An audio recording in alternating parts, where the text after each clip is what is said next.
Hello दोस्तों, मैं संजीव आप सभी का विद्या पॉइंट में स्वागत करता हूं। हम आज बात करने वाले हैं जीके जीएस के एमसीक्यू के ऊपर। ये कांस्टेबल का प्रीवियस ईयर का जीके जीएस का एमसीक्यू है। इसके पहले वैसे बच्चे जो ऑफलाइन क्लासेस करना चाहते हैं जीके जीएस का, क्लासेज 8 से 10 चल रही है, सुबह में क्लासेज फ्री है और शाम में 2 से 4 क्लासेज चल रही है प्रैक्टिस सेट का। प्रैक्टिस सेट दरोगा का भी है और बिहार एसएससी एलडीसी का भी है और बिहार में सीजीएल 4 की वैकेंसी आ रही है। तो अगर आप सेट लगाना चाहते हैं तो 2 से 4 में आ सकते हैं। बात करते हैं क्वेश्चन पे। अगर आप जीके जीएस पढ़े हो तो देखो कितना क्वेश्चन सही कर पा रहे हो। और हम बात करेंगे अच्छे से। क्वेश्चन है कि भारत की सीमा निम्नलिखित में से कौन से देश से लगती है, ये आपको बताना है। तो आंसर क्या होगा? तुर्कमेनिस्तान, अफगानिस्तान, तजाकिस्तान और अजरबैजान। तो आंसर होगा अफगानिस्तान, है ना। अब थोड़ी सी बात कर लेते हैं। ये हमारा है भारत का मैप, उत्तर भारत का मैप, और ये अफगानिस्तान है जो 106 किलोमीटर का बाउंड्री शेयर करता है। और भारत का पड़ोसी देश वो वैसा पड़ोसी देश जो सबसे कम सीमा शेयर करता है। सबसे ज़्यादा के बारे में पूछें तो बांग्लादेश 40-96 किलोमीटर की दूरी सीमा तय करता है, यानी सीमा साझा करता है भारत से। और भी क्वेश्चन आता है बांग्लादेश से क्या कि त्रिपुरा को कौन 3 ओर से घेर के रखा है? तो आंसर होता है बांग्लादेश। बाकी ये सारे के सारे हमारे पड़ोसी देश हैं, 7 पड़ोसी देश हैं जो स्थल से सीमा लगाते हैं। पाकिस्तान, अफगानिस्तान, चीन, नेपाल, भूटान, म्यांमार और बांग्लादेश। ये 7 ऐसे देश हैं जो भारत से स्थलीय सीमा लगाते हैं। पूछा जाएगा कि तटीय लंबाई कितनी है भारत की? तो भारत की तट की लंबाई है 15,200 किलोमीटर के आसपास। और अगर ये तट नहीं, ये स्थल भूमि की लंबाई है। तट की लंबाई मुख्य भूमि का है 6100 किलोमीटर, है ना। और द्वीपों सहित पूछ ले आपसे तो द्वीपों सहित है 7516 किलोमीटर, यानी अंडमान निकोबार और लक्षद्वीप को भी शामिल कर दे तो तटीय सीमा हो जाएगा 7516 किलोमीटर और मुख्य भूमि की सीमा हो जाएगी 6100 किलोमीटर। तो क्वेश्चन तो बहुत सारे बन सकते हैं, यहीं पे रहते आगे नहीं बढ़ेंगे, अगले क्वेश्चन पे चलते हैं। अगला क्वेश्चन पूछा जा रहा है, निम्न में से किसने माउंट आबू जैन मंदिर का निर्माण करवाया था? तो माउंट आबू जैन मंदिर का निर्माण करवाएंगे बिमल शाह। माउंट आबू जैन मंदिर है कहाँ? तो माउंट आबू जैन मंदिर जो है वो राजस्थान में स्थित है, राजस्थान के क्षेत्र में। और राजस्थान के क्षेत्र में दिलवाड़ा का भी जैन मंदिर है, दिलवाड़ा का। और माउंट आबू जैन मंदिर में सबसे बड़ा मंदिर है दिलवाड़ा का। ये जैन तीर्थ स्थल के लिए प्रसिद्ध है। और आपको पता होगा एक कि अरावली की पहाड़ी है ना। और अरावली की जो पहाड़ी है वो भारत की नहीं बल्कि विश्व की सबसे प्राचीन पहाड़ियों में से श्रेणी में आता है। अरावली में एक चोटी है जिसे कहते हैं गुरु शिखर चोटी। और गुरु शिखर की ऊंचाई आपसे पूछ लेता है ना, तो ऊंचाई है 17-22 मीटर। अरावली पहाड़ी से ही निकलती है क्या? लूनी नदी। राजस्थान के क्षेत्र में हमारा सांभर झील है। राजस्थान में खेतड़ी है जो हमारा तांबे के लिए प्रसिद्ध है। तो ये सारे के सारे क्वेश्चन आते हैं। तो हमारा माउंट आबू से क्वेश्चन था, तो माउंट आबू हमारा बिमल शाह बनवाएगा, ठीक है। ये जैन धर्म के लिए प्रसिद्ध है। और यहीं पे आदिनाथ, ये जो आदिनाथ है ना, आदिनाथ किसे कहते हैं? तो ये कहते हैं ऋषभदेव को। ऋषभदेव जो हमारे थे उन्हीं की याद में ये मंदिर बनवाया गया था। अगले क्वेश्चन पे चलते हैं। भारत में दिल्ली उच्च न्यायालय की स्थापना कब की गई थी? दिल्ली उच्च न्यायालय, तो दिल्ली उच्च न्यायालय की स्थापना हुआ है 1966 में। उच्च न्यायालय के बारे में बात करें तो बात कहा गया था आर्टिकल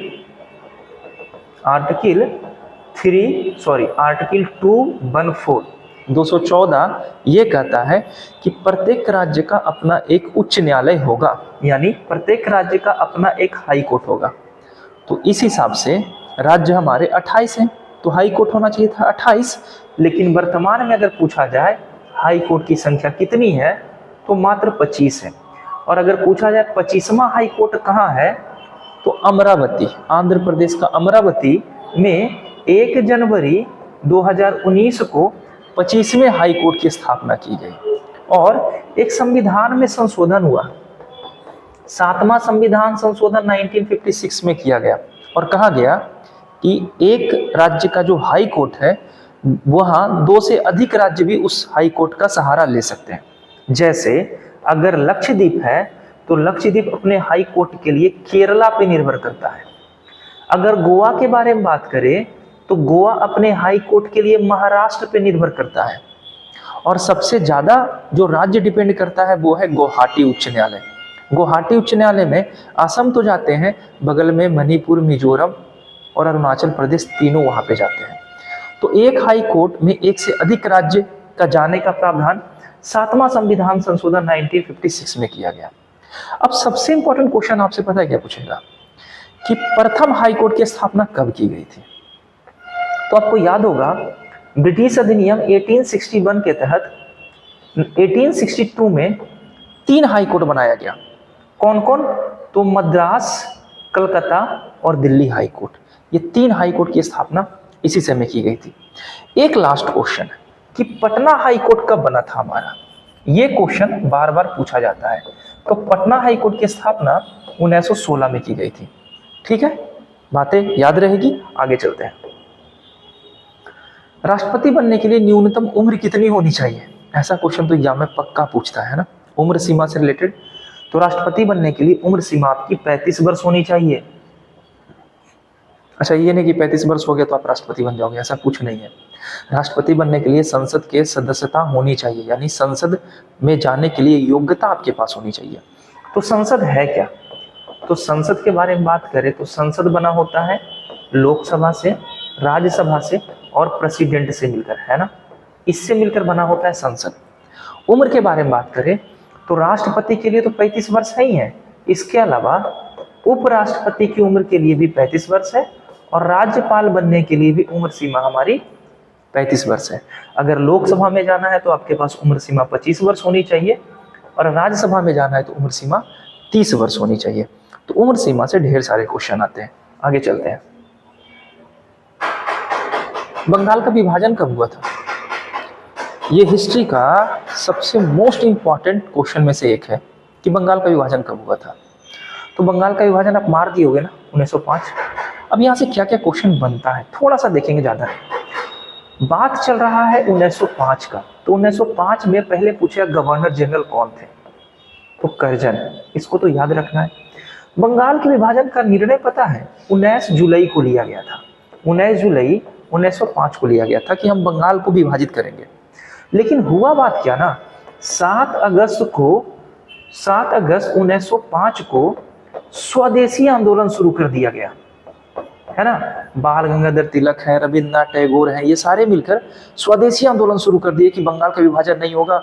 और बंगाल में धर्म के मुद्दे पर बंगाल को पूर्वी बंगाल और पश्चिम बंगाल में बांटा जा रहा था।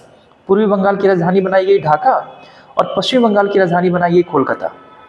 और बाद में 16 अक्टूबर 1905 को फाइनली बंगाल को तोड़कर अलग कर दिया जाता है पूर्वी बंगाल और पश्चिमी बंगाल में। पूर्वी बंगाल की राजधानी ढाका और पश्चिमी बंगाल की राजधानी कोलकाता को बनाया जाता है। लेकिन बड़ा विरोध होने पे लास्ट में 1911 में दिल्ली दरबार लगता है और ये तीसरा दिल्ली दरबार का आयोजन है। और इस समय बंगाल के विभाजन को रद्द किया जाता है। भारत की राजधानी कलकत्ता से दिल्ली की जाती है और इसी समय बिहार को बंगाल से अलग करके एक नया प्रांत बनाया जाता है। और बिहार में उस समय उड़ीसा और झारखंड दोनों शामिल थे। बाद में उड़ीसा कहता है बिहार से हम आपके साथ नहीं रहेंगे। तो उड़ीसा क्या करता है ना, 1 अप्रैल का समय था 1936, उड़ीसा कहता है हम आपसे अलग हो रहे हैं। उड़ीसा साफ यानी बिहार का जो कोस्टल एरिया था अलग हो गया। झारखंड कहता है ना 15 नवंबर 2000 को कि भैया अब हम भी आपके साथ नहीं रहेंगे। तो झारखंड भी बिहार से अलग हो गया। अब बिहार के पास कुछ नहीं बचा, बस कृषि प्रधान राज्य बन के रह गया है बिहार। तो इसका आंसर होगा ये। और ये जो भी क्वेश्चन मैं बता रहा हूँ, करजन 19 जुलाई को घोषणा किया गया, 7 अगस्त को स्वदेशी आंदोलन शुरू किया गया और 16 अक्टूबर से बंगाल विभाजन को लागू कर दिया गया। ये सारी बातें याद रखिएगा। आगे चलते हैं। प्रोजेक्ट टाइगर कब शुरू किया गया था? तो पता है ये जो क्वेश्चन है ना, ये क्वेश्चन ज्योग्राफी का मोस्ट इंपॉर्टेंट क्वेश्चन है। प्रोजेक्ट टाइगर, प्रोजेक्ट मगरमच्छ, प्रोजेक्ट कछुआ, डॉल्फिन, ये सब क्वेश्चन आते हैं। हाथी के बारे में पूछता है, टाइगर के बारे में पूछा गया तो 1973। टाइगर जो हमारा विलुप्त प्रजातियों में से एक है, खतरे की घंटी बजा रहा है टाइगर, रेड डाटा सूची में शामिल किया गया टाइगर को। तो टाइगर के लिए टाइगर रिजर्व खोला गया, और भारत में अगर टाइगर रिजर्व देखे तो कितना है, 56, और 56वां कौन था, तो गुरु घासीदास टाइगर रिजर्व है। और गुरु घासीदास टाइगर रिजर्व कहाँ है, तो ये है छत्तीसगढ़ में, ये नवीन टाइगर रिजर्व है। भारत में टोटल 56 टाइगर रिजर्व है। अब टाइगर रिजर्व से कैसे कैसे क्वेश्चन बनेंगे, तो ये हमारा टाइगर रिजर्व है। आई होप कि आपको दिख रहा होगा। कुछ कुछ बातें करेंगे, जैसे यहाँ पे आपको दिख रहा है जिम कॉर्बेट नेशनल पार्क, ये सबसे पुराना टाइगर रिजर्व है और बना था कब, तो 1936 में, जिसका पहले नाम था हेली नेशनल पार्क और अभी नाम है रामगंगा नेशनल पार्क। तो ये यहीं से शुरू किया गया था प्रोजेक्ट टाइगर। अगर टाइगर से बारे में पूछेगा कि सबसे ऊंचाई पर स्थित टाइगर रिजर्व कौन है, तो नामदफा टाइगर रिजर्व जो है वो सबसे ऊंचाई पर स्थित है और अरुणाचल प्रदेश में स्थित है। ठीक है।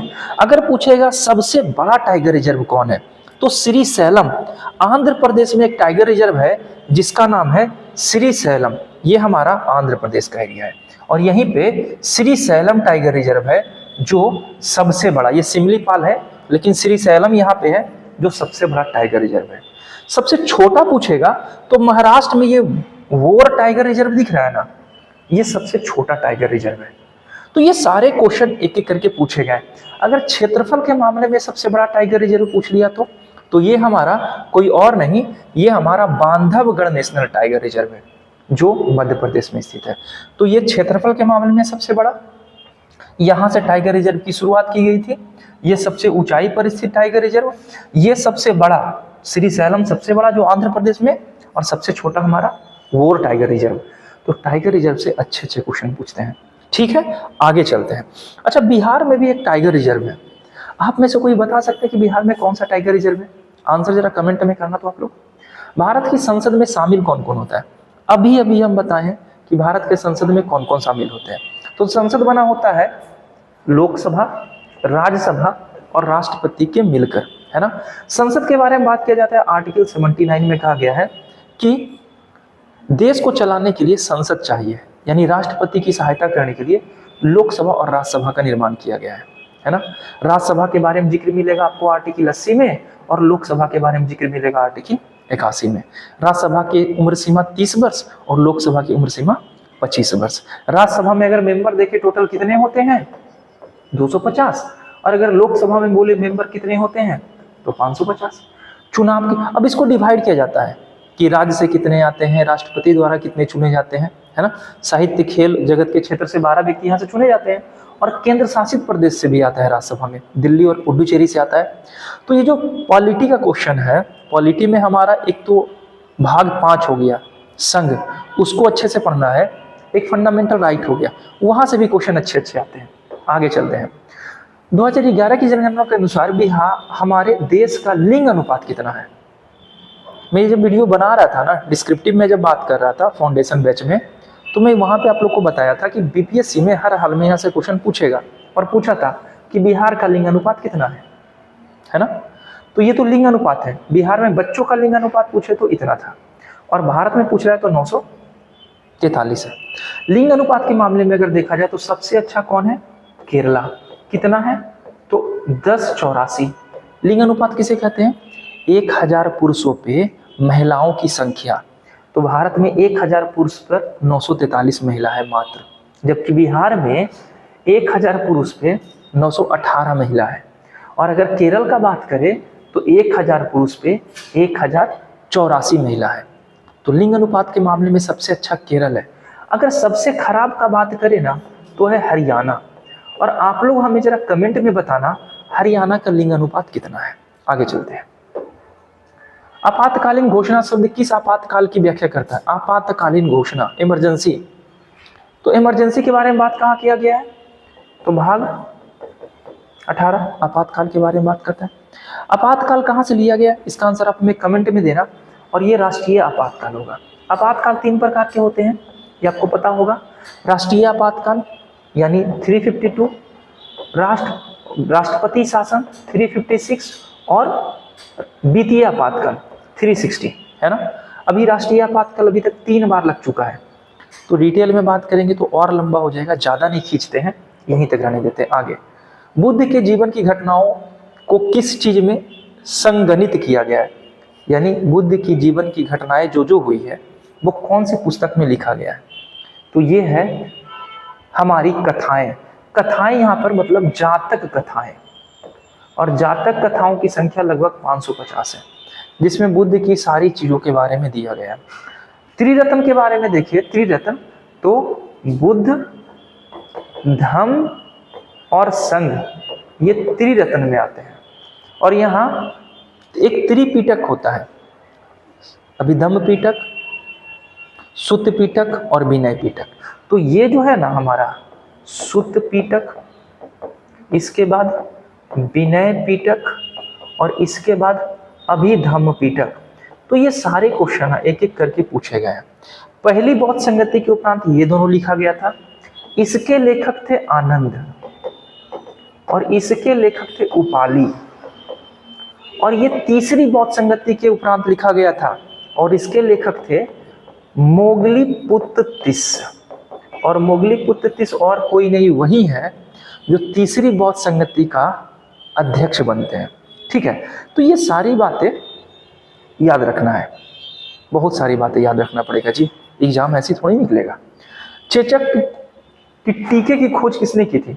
अब ऐसा क्वेश्चन नहीं देखने को मिलता है, लेकिन बीपीएससी में ऐसा ही क्वेश्चन पूछा है, एकदम हल्का हल्का। एडवर्ड जेनर थे चेचक के टीके की खोज। अब खोज से बात आया है तो 2-4 चीज के बारे में हम लोग और देख लेते हैं। देख लो यहाँ पे क्या क्या दिया है। सल्फर ड्रग्स दिया है, पेनिसिलिन जो बार बार पूछा जाता है, और पोलियो के बारे में पूछा जाता है। तो एक बार इसको देख लेना, एक बार देख लोगे ना, एग्जाम में बैठोगे तो आपको आंसर याद हो जाएगा, इलिमिनेट करके आंसर मार देना है। अगला क्वेश्चन, पाक जल डमरू श्रीलंका और किसके बीच में है? तो श्रीलंका यानी भारत का बात कर रहा है ना सर, सबको पता है। और यहीं पे ना है श्रीलंका नीचे में, और यहीं पे पाक जल डमरू मध्य। यहाँ पे क्या क्या है? यहाँ पे मन्नार की खाड़ी है, ठीक है, यहीं पर अदन का पुल है, अदन का पुल, और यहीं पर थोड़ा सा आगे जाके रामेश्वरम भी है। ये सारे के सारे भारत और श्रीलंका के बीच में है, तो इसका आंसर हो जाएगा Bharat.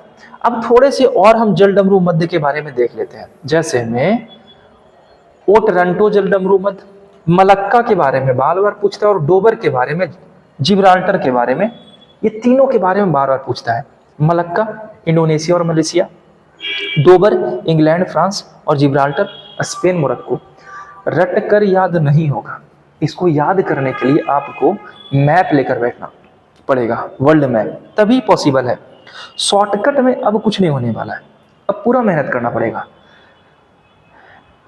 एनवेरिक in the nature and college of the wealth of nation पुस्तक किसने लिखा था? पता है, इतना तक आपको समझ में नहीं आया होगा, लेकिन वेल्थ ऑफ नेशन आपको समझ में आ गया होगा। और जैसे ही आ गया होगा आपको पता होगा ये पुस्तक एडम स्मिथ के द्वारा लिखा गया है। तो पुस्तक से तो क्वेश्चन आता ही आता है। आगे चलते हैं। फिर से जनगणना आ गया और पूछ रहा है कि भारत की साक्षरता इस बार पूछ रहा है कितना है भारत का। तो भारत की साक्षरता कितना प्रतिशत है? 74% है, जिसमें से अगर पुरुष पूछे तो 80% और महिला पूछे तो 64%। ये मेल का है लिटरेसी रेट और ये फीमेल का लिटरेसी रेट है। पिछले बार लिंग अनुपात तो हम लोग देख ही लिए थे कि लिंग अनुपात कितना है। अगर शिक्षा के मामले में सबसे खराब स्थिति देखा जाए तो हमारा राज्य बिहार, और सबसे अच्छी स्थिति पे देखा जाए तो केरला, और केंद्र शासित प्रदेश में शिक्षित के मामले में देखा जाए तो लक्षद्वीप सबसे आगे है। ठीक है, आगे चलते हैं। आरबीआई जिस दर पर वाणिज्य बैंक को कर्ज देता है उसे क्या कहते हैं? तो देखो, आरबीआई जो कर्ज देता है ना, वाणिज्य मतलब व्यापारिक बैंक, जैसे में पंजाब नेशनल बैंक, हमारा एसबीआई बैंक हो गया, एचडीएफसी, ये सबको पैसा लेना होगा ना, लोन, तो ये आरबीआई के पास जाएगा और आरबीआई उनको पैसा देगा बैंक दर के हिसाब से। ठीक है, कि इस हिसाब से हम सबको कर्ज देंगे। एक होता है रेपो दर, रेपो रेट एक को कहते हैं, और एक को कहते हैं reverse repo rate. Reverse repo rate, repo rate और रिवर्स रेपो रेट में क्या होता है? रेपो रेट मतलब होता है बैंक दर, है ना। ये क्या होता है? बैंक डिसाइड करता है, मतलब आरबीआई इसको कर्ज देता है। रिवर्स रेपो रेट में आरबीआई वाणिज्य बैंक से कर्जा लेता है कि भैया हमको पैसा दो। ऐसा क्यों करता है आरबीआई? ऐसा इसलिए करता है कि जब आरबीआई को लगता है कि मार्केट में करेंसी फ्लो कर रहा है, काफ़ी अधिक करेंसी हो गया, तो आरबीआई रिवर्स रेपो रेट का इस्तेमाल करता है और वहाँ पे लोन उनकी प्रक्रिया धीमी हो जाती है, यानी करेंसी को कंट्रोल करने का एक तरीका अपनाता है आरबीआई। ठीक है, तो ये बैंकिंग टर्म था, आप लोग इसको जानते होंगे। 1944 में इनमें से किसने गांधीवादी योजना बनाया था, यानी गांधी जी के नियमों के अनुसार चलने की बात कह रहा था, तो ये थे हमारे श्रीमान नारायण अग्रवाल। आगे चलते हैं। इनमें से कौन सा संगठन सरकार द्वारा घोषित न्यूनतम समर्थन मूल्य किसानों से फसल खरीदता है, एमएसपी पे फसल खरीदता है? बोल तो ऐसा लगता है जिसमें जैसे सच में एमएसपी पे खरीदता है। किसान लगभग 1.5 सालों तक बैठे रहे, है ना, कि हमको एमएसपी के लिए मेरा फसल खरीदो, लेकिन भारतीय खाद्य निगम, यानी आंसर होगा फूड कॉर्पोरेशन ऑफ इंडिया। खेल प्रकार लिब्रो, लिब्रो शब्द किस खेल से संबंधित है? तो लिब्रो के बारे में बात करें तो ये संबंधित है वॉलीबॉल से। अब वॉलीबॉल से कुछ बातें, जैसे वॉलीबॉल में कितने खिलाड़ी होते हैं जी? 6, स्टार्टिंग से बताते हैं। वॉलीबॉल को 1946 में वॉलीबॉल की संस्था की स्थापना की गई और 1962 के आसपास में वॉलीबॉल को जोड़ा गया ओलंपिक के खेल में। ठीक है, याद रखिएगा। आगे चलते हैं। परमाणु संरचना की संरचना पर काम करने के लिए 1922 में से इनमें से किसको नोबेल पुरस्कार नहीं दिया गया था? तो परमाणु संरचना पे कार्य करने के लिए रदरफोर्ड, चैडविक और थॉमसन, तीनों को दिया गया है नोबेल पुरस्कार। नील्स बोर को नहीं दिया गया था नोबेल पुरस्कार। एक इलेक्ट्रॉन की खोज करेंगे, प्रोटॉन की खोज करेंगे और न्यूट्रॉन की खोज करेंगे। पता नहीं ये सारी बातें? ठीक है, आगे चलते हैं। भारत द्वारा प्रक्षेपित पहला उपग्रह, सक्रिय उपग्रह कौन था? भारत ने सबसे पहली बार रूस की मदद से, रूस का बैकानूर का क्षेत्र था जहां से भारत के लिए एक अंतरिक्ष यान उपग्रह छोड़ा जाता है और इसका नाम होता है आर्यभट्ट। और पूछेगा कब छोड़ा गया था? तो 1975 में छोड़ा गया था। ठीक है, आगे चलते हैं। कौन सा सविनय अवज्ञा आंदोलन तमिलनाडु में आयोजित किया गया था? वो कौन से व्यक्ति थे भाई जो सविनय अवज्ञा आंदोलन की तरह ही तमिलनाडु में भी आंदोलन किए थे? तो ये थे और कोई नहीं, ये थे हमारे सी राजगोपालाचारी। ये तमिलनाडु में इस तरीके का आंदोलन शुरू किए थे। सविनय अवज्ञा आंदोलन आपको याद होगा, गांधी जी शुरू किए थे 1930 में, और दांडी मार्च इसी समय हुआ था, नमक कानून, है ना। साबरमती से दांडी की यात्रा किए थे और 24 दिनों का यात्रा था, याद होगा तो आपको याद होगा। ये 12 मार्च को यात्रा शुरू होता है और 5 अप्रैल को यात्रा जाकर 6 अप्रैल को ये यात्रा जाकर खत्म हो जाती है। ये दांडी मार्च था। दांडी मार्च यानी सविनय अवज्ञा को रोकने के लिए 1931 में गांधी इरविन समझौता होता है, लेकिन चूंकि समझौते के बाद गांधी जी दूसरे गोलमेज सम्मेलन में हिस्सा लेते हैं कि भैया ठीक है हम दूसरे गोलमेज सम्मेलन में आते हैं, और दूसरे गोलमेज सम्मेलन में कांग्रेस की तरफ से सिर्फ एक प्रतिनिधि गए थे, वो थे गांधी जी। लेकिन दूसरा गोलमेज सम्मेलन असफल रहा था, इसके कारण 1932 में फिर से सविनय अवज्ञा आंदोलन शुरू किया गया और सारे बड़े बड़े नेता को गिरफ्तार कर लिया गया था। तो ये सारी स्टोरी आपको पता होगा। आगे, किस देश को उगते हुए सूरज का देश कहते हैं? तो उगते हुए सूरज का देश जापान को कहते हैं, और जापान द्वीप पर स्थित है। होन्शु, शिकोकू, होक्काइडो, ये सारे जापान के द्वीप हैं। भारत और जापान के बीच व्यापार होता है लौह अयस्क का, और ये व्यापार ग्रेट चैनल से होकर होता है। ठीक है, और ग्रेट चैनल भारत का ग्रेट निकोबार जो सबसे दक्षिणतम पॉइंट है और इंडोनेशिया का सुमात्रा द्वीप, इसके बीच स्थित है। यानी ये हमारा जो क्षेत्र है ये ग्रेट चैनल में निकोबार, ग्रेट निकोबार का है, और ये जो क्षेत्र आप दिख रहे हो ये है सुमात्रा इंडोनेशिया का, और यहीं से जाता है जापान के पास कच्चा कोयला विशाखापत्तनम बंदरगाह से। आगे चलते हैं। तारे में प्लाज्मा चरण के गठन का कारण क्या है? तारे में ये जो प्लाज्मा चरण होता है, प्लाज्मा चरण एक ऐसी प्रक्रिया है जिसमें ढेर सारी राशि मुक्त होती है ऊर्जा का। नाभिकीय संलयन अभिक्रिया पता होगा आपको, हाइड्रोजन जब आपस में मिलता है तो हीलियम बनाता है, यही प्लाज्मा की क्रिया है, और इसमें बहुत अधिक ऊर्जा होता है, यानी इसका बहुत अधिक तापमान होता है, और प्लाज्मा के कारण ही सूर्य से धरती को रोशनी मिल रही है। किस अनुच्छेद के तहत सूचना के अधिकार को अपराध के गिरफ्तार के लिए स्पष्टीकरण प्राप्त है? यानी अगर आपको कोई पुलिस पकड़ने आता है तो आपके पास ये अधिकार है कि आप उससे कारण पूछो और साथ ही साथ अपने नज़दीकी सलाहकार से सलाह लो, चाहे वो वकील हो, चाहे कानून के ज्ञाता हो, किसी से भी। ये आपका अधिकार है और ये आर्टिकल है 22, ठीक है। अनुच्छेद 22 के तहत अगर कोई आपको पकड़ने आता है तो उससे आप रीजन पूछ सकते हो और अपनी नज़दीकी मित्र से सहायता ले सकते हो। आगे चलते हैं। उज्बेकिस्तान की राजधानी क्या है? तो राजधानी और करेंसी तो क्वेश्चन पूछेगा। उज्बेकिस्तान की राजधानी है ताशकंद। अच्छा, उज्बेकिस्तान की राजधानी ताशकंद है, इसकी करेंसी आप हमें जरा बताना तो क्या है? आगे चलते हैं। और ताशकंद समझौता हुआ था, याद है ना? कौन व्यक्ति मरे थे ताशकंद समझौता में? आगे, अमरावती शैल की वास्तुकला किस राज्य से संबंधित है? अमरावती शैल कला, तो ये अमरावती जो शैल कला है ना, ये बनाया था सतवाहन वंश, जिसने शीशे के सिक्के जारी किए थे और जिसने ब्राह्मणों को जागीर देने की प्रथा शुरू की थी, सातवाहन। और ये आंध्र प्रदेश के क्षेत्र में स्थित है। कभी कभी आपसे नदी पूछ लेगा तो नदी गोदावरी और कृष्णा नदियों के डेल्टा के बीच हमारा ये अमरावती शैल स्थित है। आगे चले। भारत का पहला परमाणु परीक्षण कोड क्या था?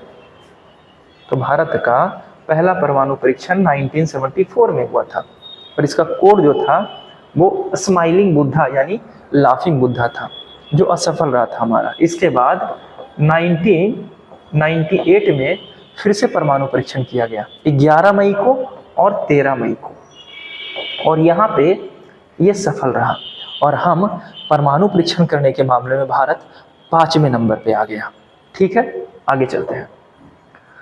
फिर से आपातकाल आ गया और पूछ रहा है इनमें से कौन सा ऐसा आर्टिकल है जो आपातकाल के समय निलंबित नहीं होता? 1000 बार से ज़्यादा हम आप लोग को बताए हैं। ये क्वेश्चन का आंसर आप हमें बताना कि वो कौन सा ऐसा अनुच्छेद है जो आपातकाल के समय समाप्त नहीं होता। टोटल फंडामेंटल राइट हमारे पास 24 हैं, आर्टिकल 12 से लेकर आर्टिकल 35 तक, है ना, जिसमें से मात्र 2 ऐसे अनुच्छेद हैं जो आपातकाल के समय समाप्त नहीं होता। इसका आंसर आप हमें कमेंट में दो। आगे चलते हैं। तो आज का सफर हमारा यहीं तक था। आई होप आपको वीडियो अच्छा लगा होगा। अच्छा लगा तो लाइक कीजिए। मिलते हैं नेक्स्ट वीडियो में। बाय।